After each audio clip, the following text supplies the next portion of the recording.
Hello my dear student, आज हम लोग क्लास 10th के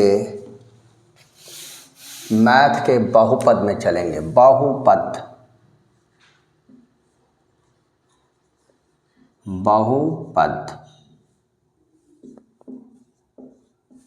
पॉलिनोमियल्स।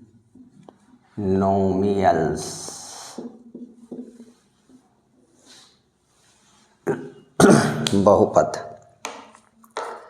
अब देखें बहुपद क्या है। शब्द बहुपद से आप भली भांति परिचित हैं क्लास 9th में। बहुपद किसे कहते हैं यह आप क्लास 9th में पढ़े हैं कि बहुपद क्या है। बहुपद को क्लास 9th में px या qx, gx आदि से प्रदर्शित करते हैं। ठीक है। बहुपद कहते किसे हैं इसके बारे में जाने हम लोग। बहुपद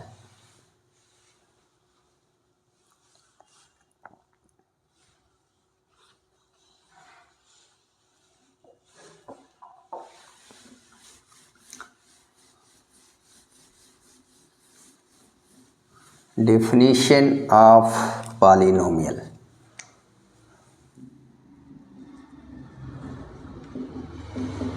definition of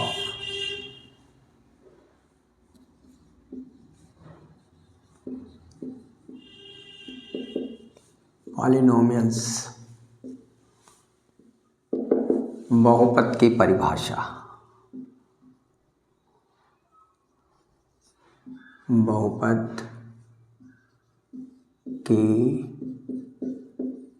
परिभाषा।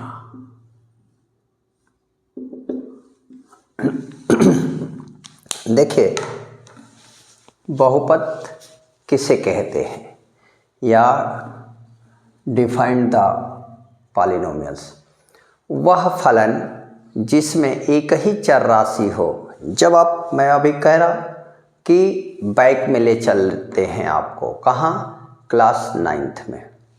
वह फलन जिसमें एक ही चर राशि हो और चर राशि का घात केवल और केवल पॉजिटिव इंटीजर हो, ऋणात्मक या भिन्नात्मक घात न हो, बहुपद कहलाता है। वह, फिर से सुनिए बहुपद की डेफिनेशन। वह फलन जिसमें एक ही चर राशि हो और चर राशि का घात केवल और केवल धन पूर्णांक अथवा भिन्नात्मक हो, ऋणात्मक घात न हो, ऐसे फलन को बहुपद कहते हैं। देखिए, अब शब्द आ गया। बहुपद की परिभाषा, वह फलन जिसमें एक ही चर राशि हो और चर राशि का घात केवल धन पूर्णांक हो, धनात्मक अथवा ऋणात्मक। फिर से सुन ले एक बार, थोड़ा सा मिस्टेक हो गया। वह फलन जिसमें एक ही चर राशि हो और चर राशि का घात केवल धनात्मक पूर्णांक हो, ऋणात्मक और भिन्न न हो, बहुपद कहलाता है। फलन, देखिए एक शब्द आ गया इसमें, फलन। क्या आ गया? फलन। फलन, बहुपद की डेफिनेशन में एक नया शब्द जुड़ा, फलन। वह फलन जिसमें एक ही चर राशि हो और चर राशि का घात धन पूर्णांक हो, केवल धन पूर्णांक, ऋणात्मक अथवा भिन्नात्मक न हो, फलन। शब्द आ गया तो फलन को फंक्शन कहते हैं। अब पहले फलन क्या है यह जाने। फलन के लिए जो निर्भर होता है वह फलन होता है जिस पर निर्भर होता है उसका। जैसे 2x प्लस 3, 2x प्लस 3 क्या है भाई? एक फलन है। क्यों फलन है? क्योंकि 2x प्लस 3 का मान 2x प्लस 3 क्या है? एक फलन है, एक फलन है। ये कैसे फलन है? तो देखिए x और यहाँ 2x प्लस 3, ठीक है। अब x के भिन्न भिन्न मान को रखिए। x बराबर 0 रखा तो 3 हो गया, x बराबर 1 रखा तो 5 हो गया, 2 रखा तो 7 हो गया, 3 रखा तो 9 हो गया, -1 रखा तो 1 हो गया, -2 रखा तो -1 हो गया, -3 रखा तो -3 हो गया, ठीक है। देखिए जैसे x का मान ये बदल रहा है, y का मान भी बदल रहा है, सॉरी 2x प्लस 3 का भी मान बदल रहा है। तो यानी कि 2x प्लस 3 का मान किस पर निर्भर कर रहा है? ये पूरा मान 2x प्लस 3 का मान x के मान पर निर्भर कर रहा है, इसलिए 2x प्लस 3 एक फलन है, ठीक है। फलन जो निर्भर होता है वह फलन कहलाता है, जिस पर निर्भर होता है उसका। तो 2x प्लस 3 का मान निर्भर कर रहा है किसके मान पर? x के मान पर, इसलिए 2x प्लस 3 एक फलन है। किसका फलन है? x का, ठीक है। अब इसी को किससे, फलन को f(x) से दिखाते हैं, फलन को f(x) से दिखाते हैं।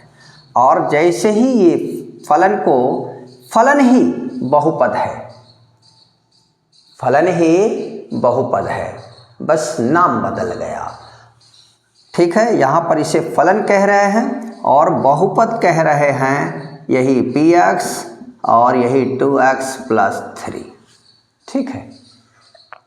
ये बहुपद है, ये फलन है, फलन ही बहुपद है।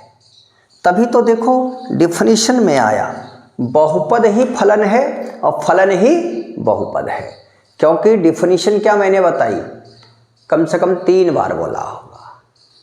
क्या बोला?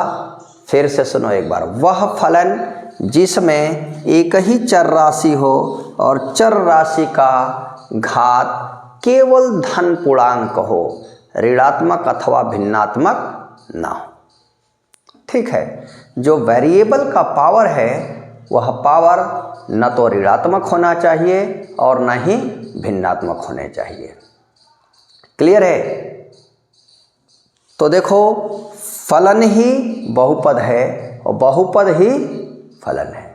अब देखो फलन में क्या हो सकता है कि नेगेटिव पावर भी हो सकता है, लेकिन बहुपद में ऐसा नहीं होगा, क्योंकि डिफिनेशन ऑफ पॉलिनोमियल क्या कहता है, बहुपद की परिभाषा की वह फलन, जो फलन है वह फलन जिसमें एक ही चर राशि हो, चर राशि भी एक से अधिक ना हो, वह फलन जिसमें एक ही चर राशि हो और चर राशि का घात केवल और केवल धन पूर्णांक हो, ऋणात्मक और भिन्नात्मक न हो, ऐसे ही फलन को हम बहुपद कहते हैं। तो फलन का पावर, फलन में पावर हो सकता है नेगेटिव, ऐसी बात नहीं है, लेकिन यदि नेगेटिव घात वाला फलन है तो वह फलन बहुपद नहीं, फलन तो होगा परंतु बहुपद नहीं होगा, ठीक है। क्लियर है? ये सब छोटी छोटी चीजें होती हैं कि जिनका अंतर यदि आपको स्पष्ट है तो मजा आता है आगे चीज़ों को समझने और पढ़ने में। तो देखिए जैसे ये px बहुपद है, ठीक है, और जब आप पढ़े हो 9th में तो बहुपदों को px, qx, gx, rx आदि से प्रदर्शित करते हैं। ठीक है, क्लियर है। अब फलन आपने देख लिया, जो निर्भर होता है वो फलन कहलाता है। जैसे यदि हम देखें पिता और पुत्र में, तो पुत्र बच्चे, स्टूडेंट और उनके गार्जियन, तो बच्चे डिपेंडेंट टू आवर पेरेंट्स, बच्चे अपने पिता गार्जियन पर निर्भर होते हैं, इसलिए बच्चे फलन हैं किसका? Our parents. ठीक है।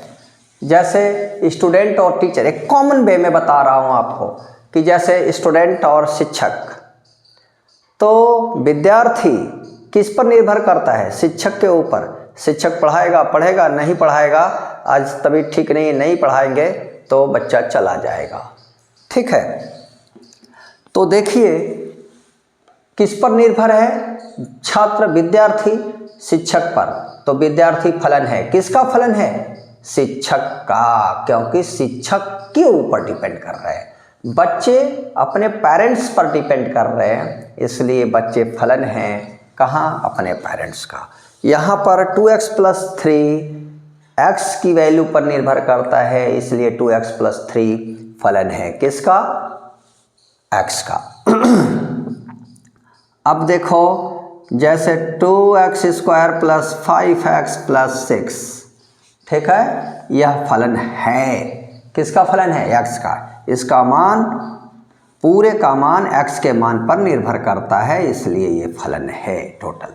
ठीक है, फलन है तो qx चाहे fx चाहे gx है ना, क्लियर है। ये फलन है, फलन है, और फलन है तो बहुपद है। ठीक है, क्योंकि बहुपद के डेफिनेशन के अनुसार ये उसको फॉलो करता है। तो देखिए कुछ विशेष फलन ही बहुपद होते हैं। ठीक है, समझा कि नहीं? अब बहुपद और व्यंजक, देखिए बहुपद में क्या बताया गया कि जिसमें केवल एक ही चर राशि हो, जिसमें केवल एक ही चर राशि हो और चर राशि का घात केवल और केवल धनात्मक पूर्णांक होना चाहिए, ऋणात्मक अथवा भिन्नात्मक नहीं होना चाहिए। ठीक है, अब यदि इस तरह से आ जाए x² - xy + 4y², अब देखिए इसमें दो वेरिएबल दिखने लगे। ठीक है कि नहीं है? क्या क्या दिखने लगा? x और y दोनों दिख रहे हैं। यह बहुपद नहीं होगा। यह क्या होगा? यह बहुपद नहीं होगा। क्यों नहीं होगा? क्योंकि यह फलन नहीं है, क्योंकि इसमें चर राशि फलन जो निर्भर है, अब इसमें चर राशि 2 हो गई, और ऐसे क्या बताया गया? बहुपद में एक ही चर राशि हो। ठीक है, हम अभी 9th में आपकी बात कर रहे हैं, जो आपको बहुपद पढ़ाया गया है। तो बहुपद का जोड़ना, बहुपद का घटाना, गुणा, भाग आदि आपने पढ़ा है। ठीक है, अब जैसा कि बहुपद आपने देख लिया कि बहुपद क्या है, फिर से एक बार सुन लें। वह फलन जिसमें एक ही चर राशि हो और चर राशि का घात केवल और केवल धन पूर्णांक हो, बहुपद कहलाता है। फलन में चर राशि का घात न तो ऋणात्मक होना चाहिए न तो भिन्नात्मक। यदि कई पद वाला फलन है, ठीक है, कई पद वाला फलन है कि फलन में कई पद हैं, ठीक है, तो उसमें से यदि एक पद में भी ऋणात्मक घात या भिन्नात्मक घात आ गया तो वह बहुपद नहीं होगा। बहुपद होने के लिए प्रत्येक पद में जो फलन है उसके प्रत्येक पद में चर राशि का घात केवल धनात्मक पूर्णांक होना चाहिए। ठीक है, अब आप समझ लिए होंगे। अब फलन बहुपद आ गया, बहुपद की डेफिनेशन फलन से हो गई। प्रत्येक बहुपद पहले क्या है, एक फलन है, ठीक है। तो फलन आपने देख लिया, जो निर्भर होता है वो फलन होता है, जिस पर निर्भर होता है उसका। अब जैसे बहुपद आ गया तो बहुपद, ठीक है। तो बहुपद क्या हो गया भाई, बहुपद कई प्रकार के होंगे, तो वह बहुपद जिसमें एक पद हो उसे एक पदी बहुपद कहते हैं। यह भी मिलेगा छांटने वटने के लिए, एक पदी बहुपद। तो एक पदी बहुपद किसे कहते हैं, तो इसके डेफिनेशन है, आपको जानना चाहिए। वह वह बहुपद जिसमें केवल एक ही पद हो एक पदी बहुपद कहलाता है। एक पदी बहुपद को इंग्लिश में क्या कहते हैं, मोनोमियल। क्या कहते हैं, monomial. A polynomial have only one term is called monomial. एक पदी बहुपद वह बहुपद जिसमें केवल एक ही पद हो एक पदी बहुपद कहलाता है। उसके बाद जैसे देखिए एक पदी बहुपद, एक पदी बहुपद, एक पदी बहुपद, ठीक है। मोनोमियल इंग्लिश में इसे कहते हैं। जैसे एक्स स्क्वायर,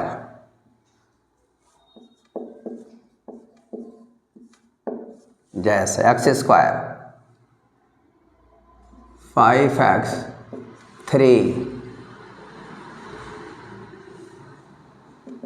आदि, जिसमें केवल एक पद हो, एक पदी बहुपद। फिर द्विपदी बहुपद, द्विपदी बहुपद, द्विपदी बाइनोमियल, तो वह बहुपद जिसमें केवल दो पद हो द्विपदी बहुपद कहलाता है। जैसे एक्स स्क्वायर प्लस 2 या 5x माइनस 3 या 4x क्यूब प्लस 7, ठीक है, ए आदि etc। क्लियर।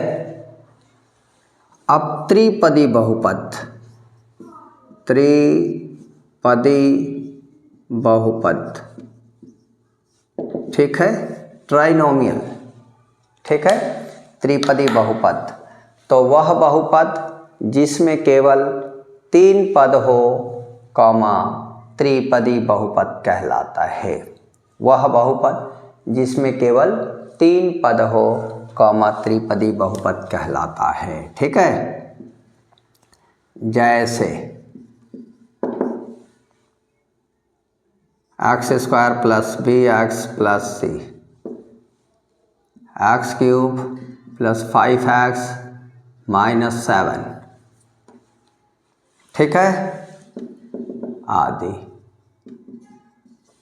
क्लियर। ऐसे ही बाइनोमियल चतुर्थपदी, वह बहुपद जिसमें केवल 4 पद हो चतुर्थपदी बहुपद कहलाता है। इसी प्रकार से आगे पंचपदी, तो वह बहुपद जिसमें केवल 5 पद हो कामा पंचपदी बहुपद कहलाता है, ठीक है। क्लियर है, कोई आपत्ति नहीं होनी चाहिए। तो एक पदी, द्विपदी, त्रिपदी, चतुर्थपदी, पंचपदी, इस तरह से, ठीक है। फिर से एक बार सुन लें। एक पदी बहुपद वह बहुपद जिसमें केवल एक ही पद हो कामा एक पदी बहुपद कहलाता है। फिर वह बहुपद जिसमें केवल 2 पद हो कामा द्विपदी बहुपद कहलाता है। जिसमें ये देखिए एक पदी का एग्जाम्पल है, ये द्विपदी का एग्जाम्पल है, ये त्रिपदी का एग्जाम्पल है। वह बहुपद जिसमें केवल 3 पद हो कामा त्रिपदी बहुपद कहलाता है। ये त्रिपदी का एग्जाम्पल है। ठीक है। अब चतुर्थपदी बहुपद, तो वह बहुपद जिसमें केवल 4 पद हों कामा चतुर्थपदी बहुपद कहलाता है, जिसमें 5 पद हों पंचपदी बहुपद कहलाता है, एक्सेट्रा। ठीक है, क्लियर है?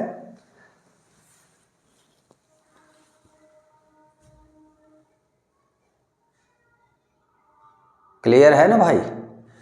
अब देखिए, बहुपद क्लियर हो गया। बहुपद में एक पदी, द्विपदी, त्रिपदी, चतुर्थपदी, ठीक है। तो जिसमें एक हो एक पदी, जिसमें 2 पद हो द्विपदी, जिसमें 3 पद हो त्रिपदी, है ना? क्लियर है? अब देखिए, आता है आगे बहुपद का घात। क्या आता है? बहुपद का घात, power of polynomial.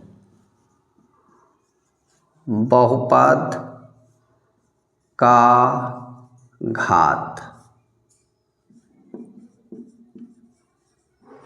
Power of polynomials,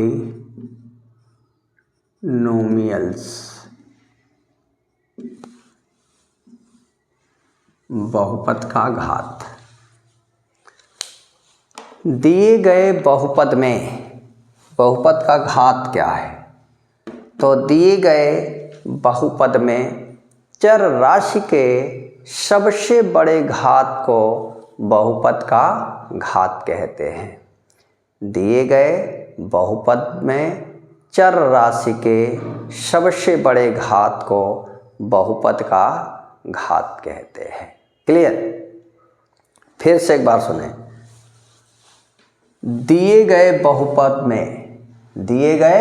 बहुपद में जो बहुपद दिया गया है उसमें जो वेरिएबल है, वेरिएबल का जो सबसे बड़ा घात है, highest power of variable in given polynomial is called power of polynomial. दिए गए बहुपद में चर राशि के सबसे बड़े घात को बहुपद का घात कहते हैं। क्लियर है? बहुपद का घात। कोई आपत्ति? ठीक है। तो अब देखिए, जैसे यहां लिखा गया x² प्लस 5x प्लस 6, है ना? बहुपद इतने का घात क्या है? 2 है। जो बहुपद दिया गया है इसमें चर राशि, वेरिएबल क्या है? x है। दिए गए बहुपद में चर राशि के सबसे बड़े घात को बहुपद का घात कहते हैं। ठीक है? दिए गए बहुपद में चर राशि के सबसे बड़े घात को बहुपद का घात कहते हैं। क्लियर हो गया? बहुपद का घात। अब जैसे बहुपद इस तरह से लिख दिया जाए, बहुपद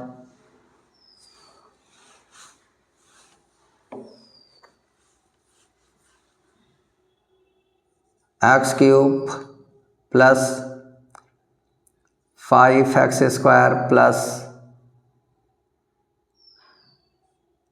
7, ठीक है? बहुपद इतने का घात 3 है। जो बहुपद दिया गया उसमें वेरिएबल x है, x का सबसे बड़ा घात क्या है बेटा? 3 है। इसलिए दिए गए बहुपद में चर राशि का सबसे बड़ा घात क्या है? 3 है। जैसे इस तरह से बहुपद 2x प्लस 3 का घात 1 है। चर राशि x है, इसका सबसे बड़ा घात क्या है भाई? 1 है। तो दिए गए बहुपद में चर राशि के सबसे बड़े घात को बहुपद का घात कहते हैं। इसमें सबसे बड़ा घात चर वेरिएबल का क्या है? 1 है। इसलिए इस बहुपद का घात 1 है। बहुपद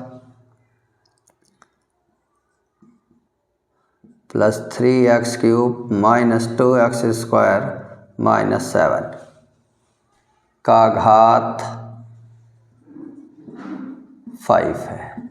ठीक है, अब हम समझ रहे हैं कि आपको बहुपद छांटना हो, डिफिनीशन यदि बहुपद की क्लियर है आपको, तो आप छांट जाएंगे कि कौन बहुपद है कौन बहुपद नहीं है। अब बहुपद का घात बताना है। यदि आपको ये भी पूछा जाए कि बहुपद एक पदी है, द्विपदी है, त्रिपदी है, तो बता देंगे। जिस बहुपद में केवल एक पद होगा उसे एक पदी बहुपद कहते हैं। जिस बहुपद में 2 पद होंगे उसे द्विपदी बहुपद कहेंगे। जिसमें 3 पद होंगे उसे त्रिपदी बहुपद कहेंगे। जिसमें 4 होंगे चतुष्पदी कहेंगे। ठीक है, तो पद भी देख करके बता सकते हैं। फलन क्या है यह भी बता सकते हैं। ठीक है, प्रत्येक बहुपद एक फलन है, लेकिन प्रत्येक फलन एक बहुपद हो, it is not correct all time. सभी समय में सभी बहुपद, all function is not a polynomial but all polynomial is a function. ठीक है, क्लियर है। तो अब फलन क्लियर हुआ, बहुपद क्लियर हुआ। फलन किसे कहते हैं यह भी मैंने बताया, बहुपद किसे कहते हैं यह भी बताया। यदि डिफिनीशन क्लियर है फलन और बहुपद की तो देख के एक आध नंबर में प्रश्न आ जाते हैं। जब ये नहीं आएगा तो आपको आगे की चीज़ समस्या करेगी। ठीक है, बहुपद एक पदी, द्विपदी, त्रिपदी। अब बहुपद का घात वो भी मैंने बता दिया कि दिए गए बहुपद में जो बहुपद है उसमें चर राशि का जो सबसे बड़ा घात होता है वही बहुपद का घात कहलाता है। दिए गए बहुपद में चर राशि के सबसे बड़े घात को बहुपद का घात कहते हैं। अब आता है अचर बहुपद। क्या आता है? अचर बहुपद। अचर बहुपद, अचर बहुपद क्या है? जिसे कांस्टेंट पॉलिनोमियल कहेंगे। जैसे क्या होगा? जिसमें केवल अचर पद हो, वह बहुपद जिसमें केवल अचर पद हो अचर बहुपद कहलाता है। ठीक है, जैसे 5, 7, -3 एक्सेट्रा आदि, केवल इन्हीं में से कोई एक हो। ठीक है, उसे हम क्या कहते हैं? अचर बहुपद कहते हैं। और अचर बहुपद का घात 0 होता है। किसी भी अचर बहुपद का घात 0 होता है। नोट में आप लिख सकते हैं, अचर बहुपद का घात 0 होता है। ठीक है, अब शून्य बहुपद एक होगा। क्या होगा? शून्य बहुपद। शून्य बहुपद, जीरो पॉलिनोमियल। शून्य बहुपद क्या है? वह बहुपद जिसका प्रत्येक पद 0 हो शून्य बहुपद, शून्य बहुपद कहलाता है। वह बहुपद जिसका प्रत्येक पद 0 हो शून्य बहुपद कहलाता है। अब शून्य बहुपद का घात कोई नहीं। शून्य बहुपद का घात कोई नहीं होता। क्लियर? ठीक है, मज़ा आए तो वीडियो को लाइक और शेयर ज़रूर करना। चैनल को सब्सक्राइब आप ज़रूर करो ताकि प्रत्येक का नोटिफिकेशन आपको मिले और आप उसे पढ़ें और उसका लाभ उठाएं। थैंक यू, धन्यवाद।